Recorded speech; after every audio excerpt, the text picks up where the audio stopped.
Hi, it's Sandy from lusciouslife.com, and this is Tea Time Behind the Curtain, where I give you a little behind the scenes peek on what's going on in my life and in my business.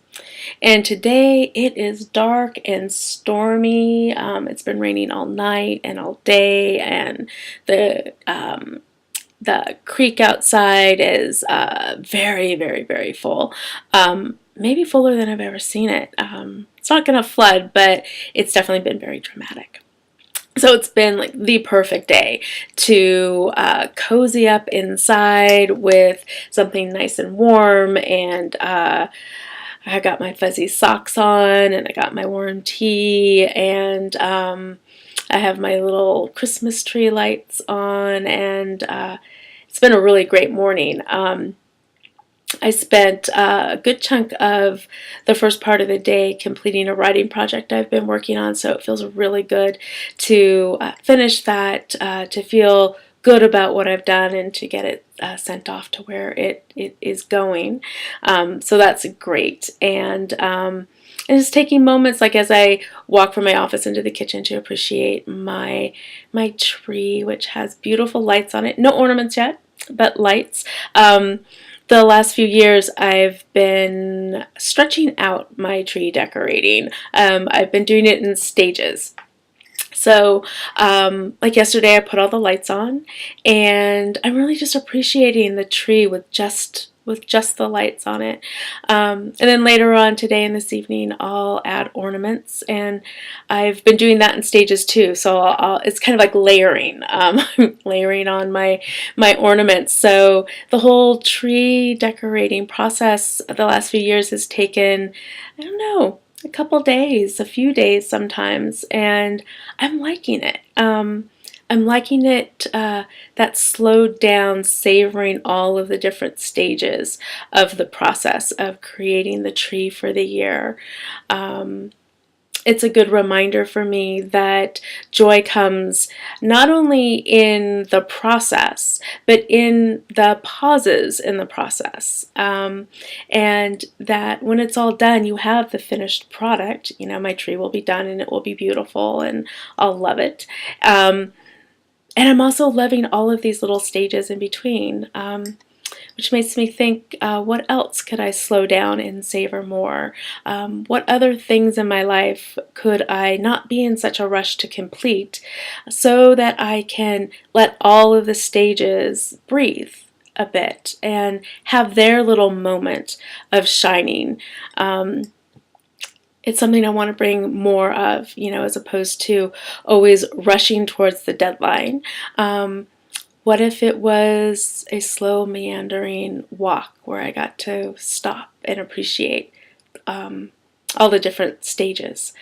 So, I'm thinking of that. I'm thinking a lot about that, because I'm noticing that I'm tired, and part of that is just the end of the year with a lot of things completing, but I'm also tired because of this internal pressure I often put on myself to go faster. And the demand to go faster actually doesn't always work out in me going faster, or it just ends up with me having more stress along the way. So I've been really thinking, in particular the last few weeks, around how can I slow down so that I'm present and doing my best work, not lagging, but really being able to be attentive and kind of lift off some of that pressure to always be looking at how I could do more, or do things quicker. Kind of tired of trying to live in the quick lane when I'm actually much more of a languid and slow kind of gal, with bursts of fire and speed. But in general, I like leisure. I just do. What about you? Like, what are those things? Is there anything that you could slow down with and actually get more pleasure and enjoyment from it? Where can you take the long way around as opposed to the shortcut or the quickest route? Is there a place where you could take the scenic way. Yeah, so I definitely think taking more time with my tree is me finding the slow, scenic way into the holiday season. Um, Another really fun, whimsical thing is kind of indulging in some nostalgic childhood memories. These came from my mother. I grew up with them. They were in our house every Christmas, and she passed them on to me, so they're coming to live in my house now. And they've been keeping me company this week in my office. I've been having great fun looking over at them, smiling, and kind of holding that kind of childlike wonder that this time of year can bring.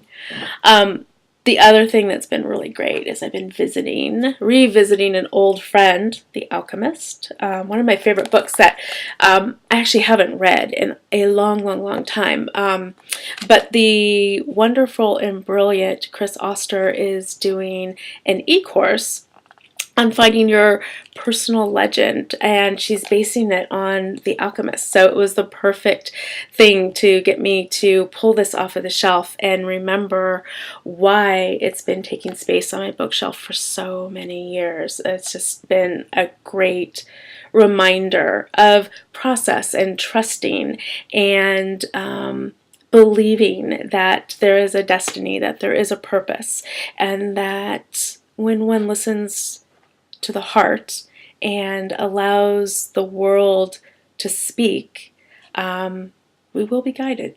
So that's been actually great fun. The other thing that I love about having books on the bookshelf is, pulling them down and, I've had this for quite a long time, so the pages are starting to yellow, and I can see where I've folded down corners in the past when I've read it, and so it's like a well-worn, it's like a, I was gonna say well-worn friend, but that doesn't sound so great. It's like a very dear friend, who's kind of been around the block with you a couple of times. So so it's like me and The Alchemist. So that's been another thing, and I'm almost done. Probably tonight I'll finish that off. So that's kind of what's up around here, just kind of completing things for the year, completing client work of the year for the year. So it's just a really great time to be taking stock and appreciating and savoring and settling in. So I think that's it for me for this week. I look forward to talking with you again next week. And in the meantime, stay safe and dry and warm. And do find something that you can slow down and savor just a little bit more, even if it's just your afternoon warm beverage. Until next time, take care.